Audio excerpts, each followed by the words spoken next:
The religious group in question is known as the Fellowship of Friends. I'm Peter Lubbers. I'm a programs manager in the Chrome developer relations team, and really excited about a lot of the tools that, or the ability that Chrome has to track a lot of these things to make the web faster. They had this exercise where you couldn't use the word I. You had to refer to yourself as it. It's an evil organization. It's a cult. When I started to make inquiries, I found out that my own son had been seduced by Burton.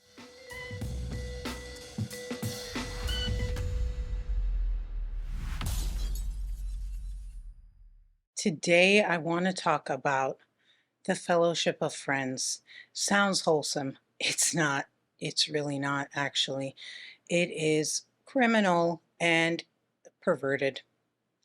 Welcome to my channel. This is a cult that's been around since the 70s, but recently it infiltrated Google, and there was a guy who raised the alarm, like an employee at Google. This employee ended up getting fired for speaking out about it and sued Google. I reached out to him. He responded. I had questions for him. He needs to run it by his attorney because there's a whole thing with the lawsuit I'll get into. I wasn't able to get answers by this deadline for this video, but if he can answer them after his lawyer says okay, if that happens, I will update you guys with that.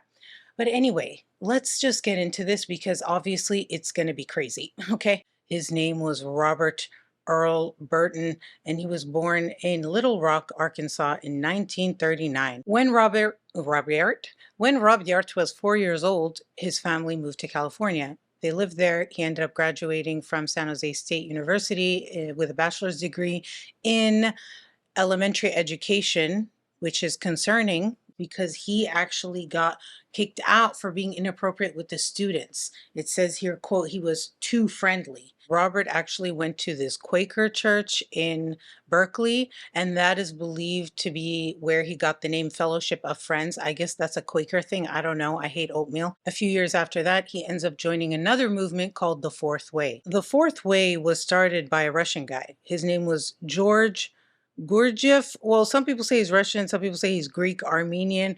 I don't know. This guy's teachings were basically that humans were in a semi-asleep state of consciousness, like waking sleep. And the only way to truly become conscious is to do radical self-awareness. The thing is, with Mr. Robert, he would end up breaking off from Fourth Way, starting his own thing. He claimed to be a certain special being called Man Number 5, which is, quote, a self-conscious being possessed of higher knowledge and emotions than most people. They became known as the Fellowship of Friends.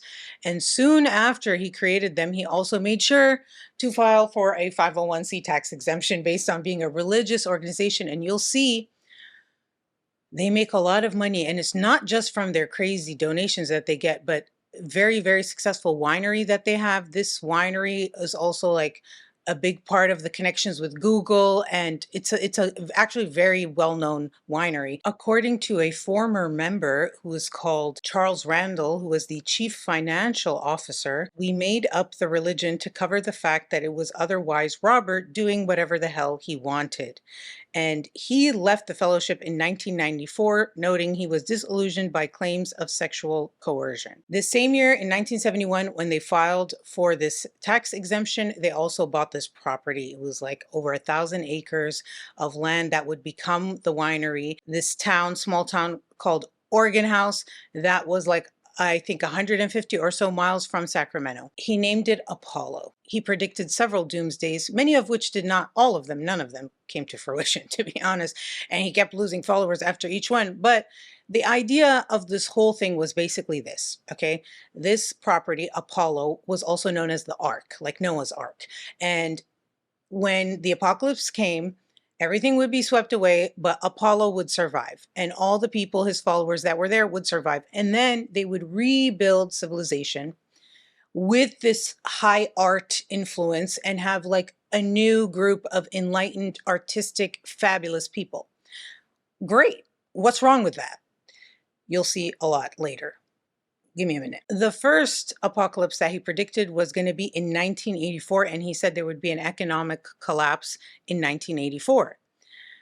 So, the stock market crash in the 80s. Did you know that? Yeah. Maybe they thought that he was onto something. But as you'll see in 1984, something else collapsed and crashed. It was a horrible lawsuit that he was faced with. But before that, I want to talk to you about his Galleria. These are some of the amazing items that he had to raise your vibration. Fine porcelain, French and English silver, old master paintings, Chinese furniture from the Ming and early Qing dynasties. I feel like I said that wrong. A Roman amphitheater, Baroque bronze statues, gardens, replicas of Michelangelo's David, herds of water buffalo. Apparently, he had like 24 white camels and peacocks as well. One of the tactics that Robert used to recruit people in the early days was to go to these bookstores and find these self-help type of books and put bookmarks in them with the contact information for the cult, and basically like join the Fellowship of Friends. So people who are reading books that maybe were in a tough time in their life looking for a sign for help or something would see the bookmark and be like, oh my God, let me contact them, and then boop, you're in a cult.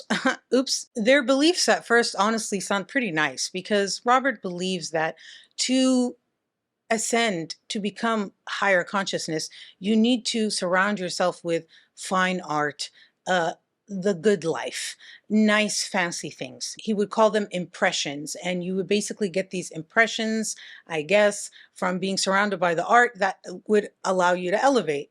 Okay, no problem. The problem, it comes when we get into his rules and the things he did, because he also claimed that there were 44 angels, and these angels were basically famous people like Benjamin Franklin, Leonardo da Vinci, William Shakespeare, famous people like that who were really angels, he said. And those people, those angels, would communicate with him. And it was them who gave him the rules. He didn't want to make these rules. Okay, it was the angels. Blame the angels. Some of these 44 angels, I said William Shakespeare, Jesus Christ, Abraham Lincoln, Benjamin Franklin, Johann Sebastian Bach, Leonardo da Vinci, Plato, Walt Whitman. I almost said Walter White from like Breaking Bad. The angel of meth. Leonardo da Vinci came down and visited him personally. He said, quote, Leonardo and I are very different, but we're also very similar from the point of view of presence. Like, you know what I mean? This video is sponsored by ExpressVPN. Oh my God. Look. Oh my God. Do you know what that means? I have a VPN. The way I was told, it's a tunnel. Think of a tunnel that protects your information from your device to the internet as it's communicating. That tunnel is a tunnel of protection. And ExpressVPN is the best tunnel of all the tunnels. Why? Well, many reasons, but one of them is they have the fastest speeds. Second of all, they have 24/7 customer service. They will respond to you in seconds, not hours. Additionally, they have something called their trusted server technology, which makes it impossible for them to save your information so nothing can be taken. They were even tested by a third party. So why don't you use them? Me personally, what I like to use it for is when I'm traveling, for shows and also for security. So if I'm at the airport and I want to hook up to the Wi-Fi, always make sure I have my VPN. If I'm at a cafe or something, whether I'm traveling or not, basically any public Wi-Fi, it's really important to have a VPN. And what I really like to use it for is when I'm traveling and I want to keep up with shows that are only available in the US at the moment. I can keep up with my shows no matter where I go. You can find out how to get up to 4 months free by clicking the link in the description, or go to expressvpn.com/Noor Jasmine. Thank you so much to ExpressVPN for supporting my channel, sponsoring this video, and back to the video. Former members said this was all a ruse, a whole ass lie. What this was all really about was, quote, his voracious appetite for perverted sexual pleasure and an elegant lifestyle. He wanted not to have to pay taxes, and he wanted to do weird shit. So what's the weird shit that he did? Well, it starts with these exercises, right? And these are exercises, mental exercises that the angels told him to do. And it starts with dumb rules that don't make sense for him to see how far he can push it and what he can make people do or not do. Some of these rules were no swimming, no laughing, no joking, no smoking, no athletic activity, no eyeglasses, no mixed breed pets, Saying I was also not allowed. The other words that ended up getting banned were high or thing. No elbows on arms of chair. Okay. No crossing your legs. And he would just do it for a certain amount of time. And then he would just like, okay, we can do it again. The angel said, the ex-followers revealed that Robert told them that he was actually a goddess in a male body, and that when they were sleeping with him, they weren't really sleeping with a man. They were actually sleeping with a goddess, and they should be so lucky. He told the male followers this was actually holy sex. Another member talked about how the indoctrination was so much about fear of not going to heaven and going to hell and suffering for the rest of time. And so he said, quote, his DICK was a golden chain to heaven, and that sucking on it would take him to heaven. He hates women. And this is really interesting here because he was like, have you noticed that none of the angels are women? Even God said there's only one angel, who's Queen Elizabeth I. I should mention he's gay. A lot of these men would come with their wives who were kind of dragged along with them. It was the men who usually were targeted to be recruited, and then he's venerating them. I'm Victoria Wild Zyshek. I joined in 1978. Really didn't talk much when I was in the Fellowship of Friends. They had this exercise where you couldn't use the word I. You had to refer to yourself as it. Robert Burton was asking women to give up their children. My husband knew for years that Robert Burton was homosexual and using, young men. I didn't know. He didn't tell me. He didn't share that with me. I found out when a good friend of ours was abused. Everything's controlled. The way you think is controlled. Can't really talk about anything. It's an evil organization. It's a cult. Everybody who's there is abused in some way on some level. Homosexuality was totally banned unless with him.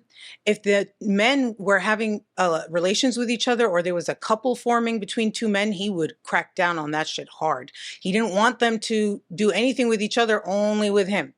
But also he said that this is wrong. If you broke the rules, you would get fined. So there was a couple that had sex before getting married, and he fined them $1,500. The way that he would coerce these men is that he would have them come over on a religious visa, like as if they're working for the church, and then he would put them to work and pay them. They would become dependent for their living. They would live on that compound, Apollo, work for him. They brought their family, and then he would use that if something went wrong with their visa needed to be renewed or something like that. He would use that to coerce them to perform sexual acts on him. Another way to gain enlightenment, according to Robert, was for him to have these love fests where he would basically sleep with his followers. And one of his most enlightened love fests was when he attempted to sleep with 100 of his followers in one day. Another thing he really didn't like was babies. Okay.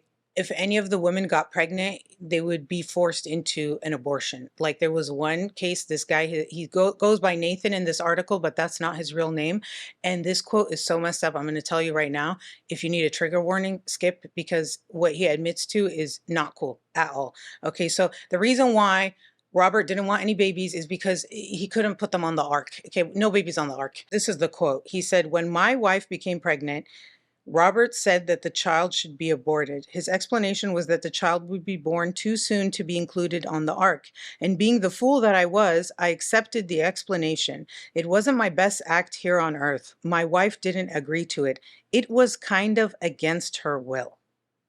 Oh my God. Another rule that Robert had was no negativity. You cannot be enlightened and be negative. So this is like truly when they say toxic positivity, this is that, because anybody had a grievance, an issue, something, confront someone, it's like you're being negative. Like, yeah, I took advantage of you. Yeah, I forced you into an abortion. Stop being negative. Instead of being negative, you should pursue the arts. So he encourages his followers to take ballet lessons and learn instruments and learn the finer things in art, in life, like art and if I can talk, that one, the thing. Let's talk about the tithing, because this is very important when we talk about Google later on, because of this 10% that all of his members had to pay him every month of their income. So when they all get really good jobs at Google and they have to give him 10%, that's really good for him, isn't it? It is. By the 90s, they are making like $4 to $6 million a year just from the donations. And of course, none of that is taxable. With all this money, right, he's expanding now. They have an opera company, a theater troupe, a ballet, a museum. They even had a zoo at one point. He had like 2,500 members. About 600 or so of these members live on the compound Apollo with him. A lot of the members were college educated, like doctors, lawyers, teachers, things like that. They opened this winery. It's called Renaissance Winery, but there's another label known as Da Vinci wine, which you may have seen. I've seen that in grocery stores in California. That's their wine. Also Emery wine. They were well known. Like the wine was actually good. His wine won awards, and apparently like famous people like the president and princes and things like that were drinking the wine. It's being served in these settings, while Robert was making $250,000 a year from this winery alone and doing all these things to these alleged minors, allegedly that he did, allegedly. The workers and even victims were being paid $200 to $400 a month to work 12 to 20 hour shifts out in the sun in this vineyard. For what? I don't know. My name's Ames Gilbert.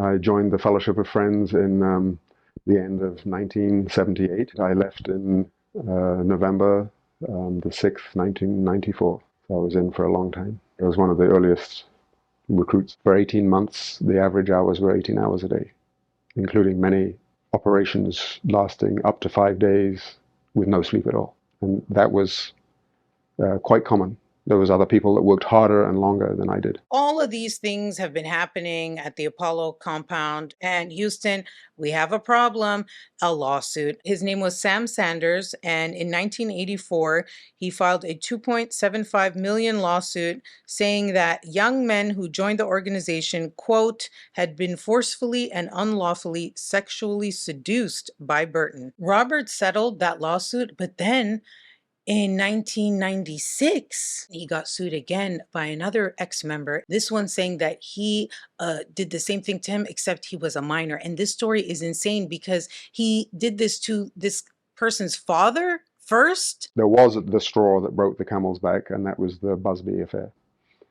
When the elder Busby sent round a letter explaining how he had been seduced by Burton, the real thing was when he said, when I started to make inquiries, I found out that my own son had been seduced by Burton underage. He's got luxury and power and adoration and sex, everything that he wants, but the price is not worth paying.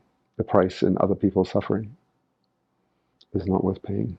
My husband was best friends with his father, and we watched Troy grow up. And I knew him when this was happening, when Burton first started inviting him to come over, and I remember he got ulcers. This ex-member, his name is Troy Busby, and he filed a lawsuit in 1996 saying that he was brainwashed by Robert. Burton also did this to his father, Richard Busby. And this is the quote. It says, Richard then told friends and family about the abuse and found many others who alleged similar experiences, including, to his horror, his own son. Richard included this in a letter he sent to other fellowship members to warn them. He wrote, the greatest shock came from my son Troy, who told me that Robert had been actively pursuing him for sex from the time he entered the school at age 17. So by 1996, when this lawsuit was filed for $2.75 million, the assets of the Fellowship of Friends were $26 million. And again, in this lawsuit, Robert settled. Although homosexuality was banned in 1993, in between these two lawsuits, it wasn't banned anymore. So I don't know if it was just like keeping up with the times or if it was strategic to do with the lawsuit. I don't know. After each lawsuit and settlement and prediction for an apocalypse that didn't happen, he would lose members. So as time went on, he's got less members, less donations, less free labor on the vineyard. And so things started to slow down a little bit, and he got desperate for money. So what did he do? The same year of that second lawsuit, in 1996, he sold all of the Chinese furniture that he had and it was at Christie's, and it was sold for $11.2 million and more than 100 pieces of Chinese furniture. And the president of Walt Disney Company, Michael Ovitz, bought a lot of those pieces. So he got some money there. And then he had another prediction. He's like, okay, not 1984. I meant to say 1998. California is going to fall into the ocean. You know, that didn't happen in 1998. So what happened? He lost more followers. So now he's like, shit, I got to go international. And he started going where? Eastern Europe. He had a lot of different like factions across the world, but he started really recruiting heavily from there. And here's when he starts to get in trouble with the law. ICE, the immigration, is after him because someone sends a tip to ICE and tells them that he is using these religious visas to get people to come over from overseas, and then he's using them as sex slaves, or as they said, sexual servitude. They ended up going in and they even tried to raid him. They brought in the DEA as well because there were rumors about that, and nothing came of it. According to the prosecutors, they said the reason why nothing came of it is because it's very difficult with freedom of religion laws. I'm starting to see a pattern here because every time he starts having problems with the law, what happens? He starts telling people, there's a doomsday, there's a doomsday. I'm noticing that. Because again, now he predicts another end of the world in 2006. Okay, what's going to happen this time? Nuclear holocaust is going to happen. And basically Armageddon. And it's going to destroy the world, but the Apollo compound is going to be safe. Remember back to that Noah's Ark shit again. He's getting desperate. But what happens in 2006? Nothing. Actually, something did happen. A former member started blogging about it, and then there were forums, and former members started talking, and they were all sort of like, oh yeah, we were definitely in a cult. This is actually fucking crazy. Fast forward to 2021, and we have a podcast by a journalist who heard about this cult from Teal Swan, the YouTuber. It says Brown, who first learned of the cult while speaking to the husband, was the husband of Teal Swan. It says here, Brown, who first learned of the cult while speaking to the husband of the American spiritual leader Teal Swan.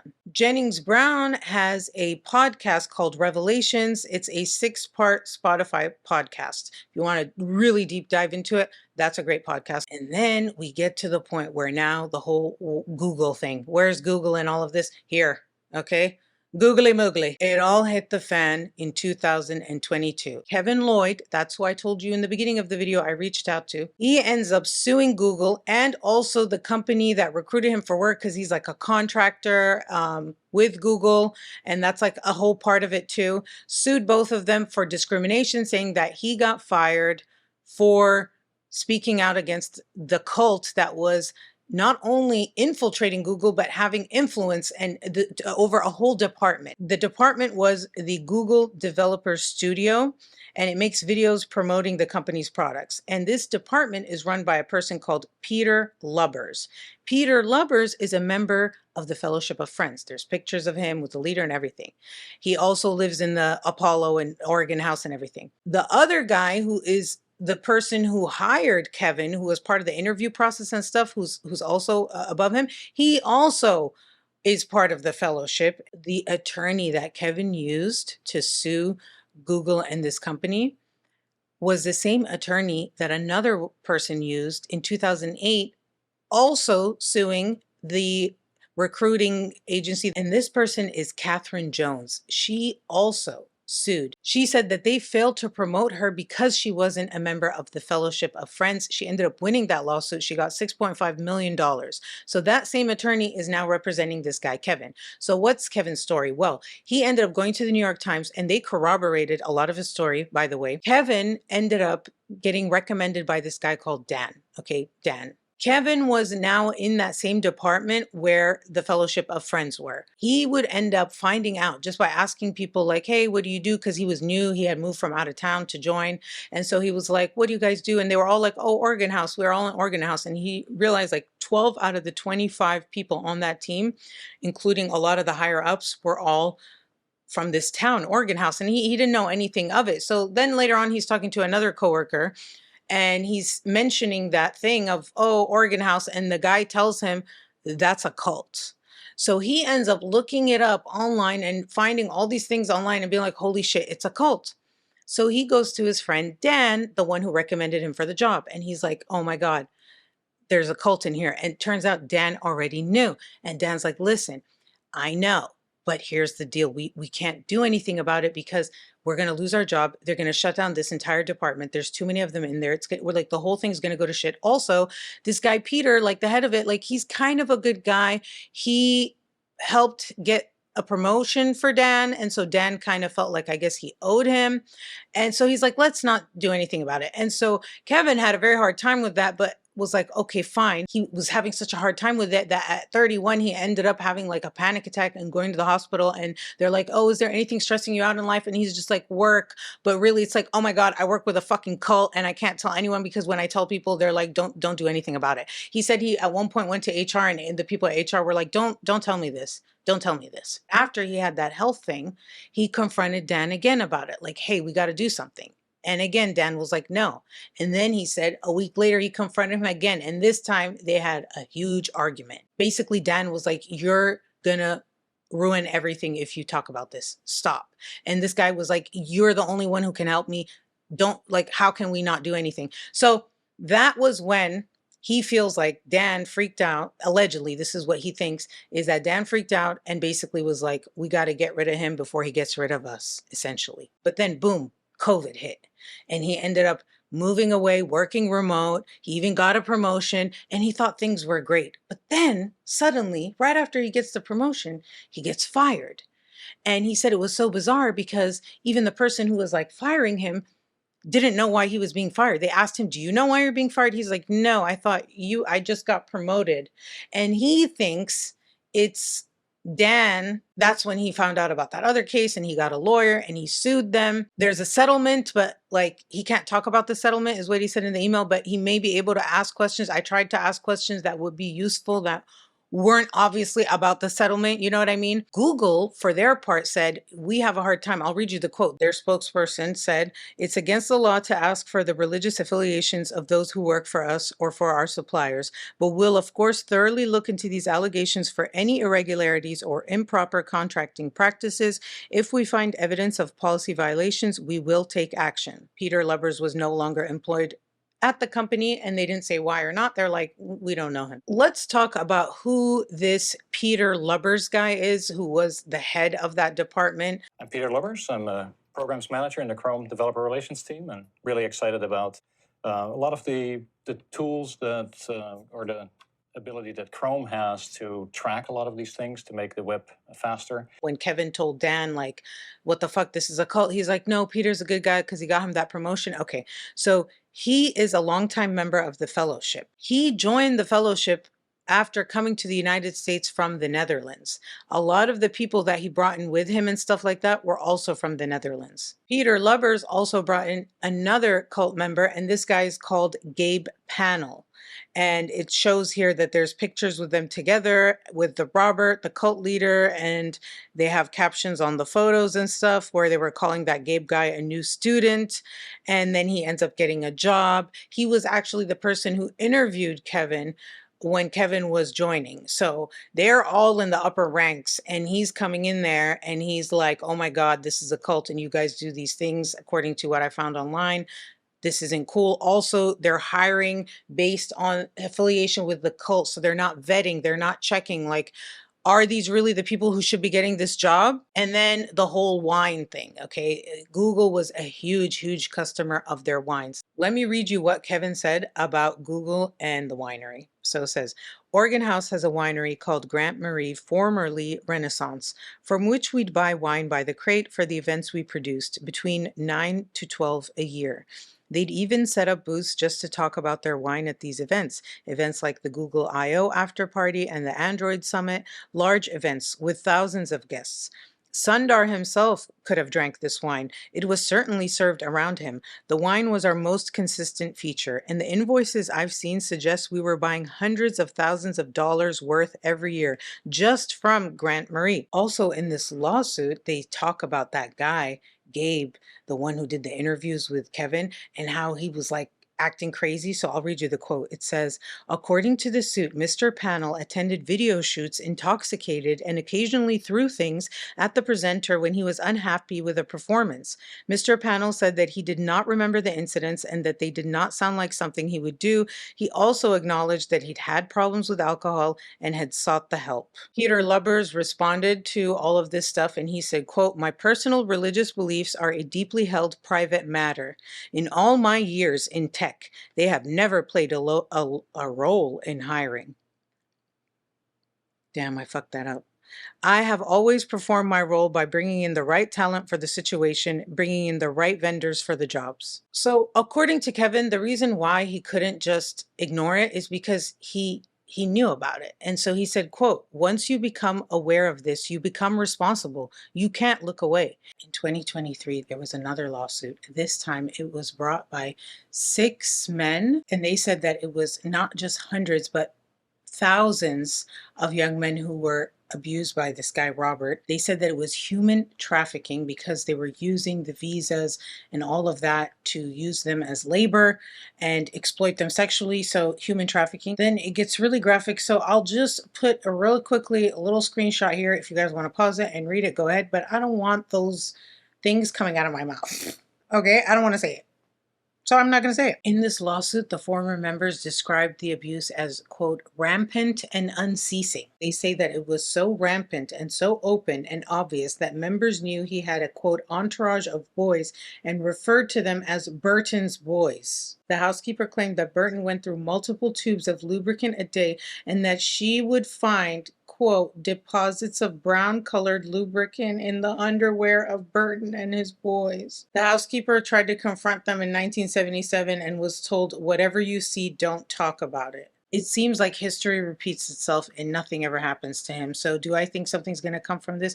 Unfortunately and cynically, no. But hopefully and optimistically, I hope so. But I'm not going to hold my breath. As for where the cult is today, Robert is in his 80s. They say he's still creeping and coercing. The cult numbers have shrunk, but they're still pretty decent. Like they say that there's 1,500 total and 500 at Apollo at the headquarters. And that is how a cult somehow infiltrated Google and this whole shit happened. So thanks for watching. Thank you to ExpressVPN for sponsoring this video. Don't forget to click the link in the description. Go to expressvpn.com/Noor Jasmine. Thanks for watching, and I'll see you guys in my next one. Bye.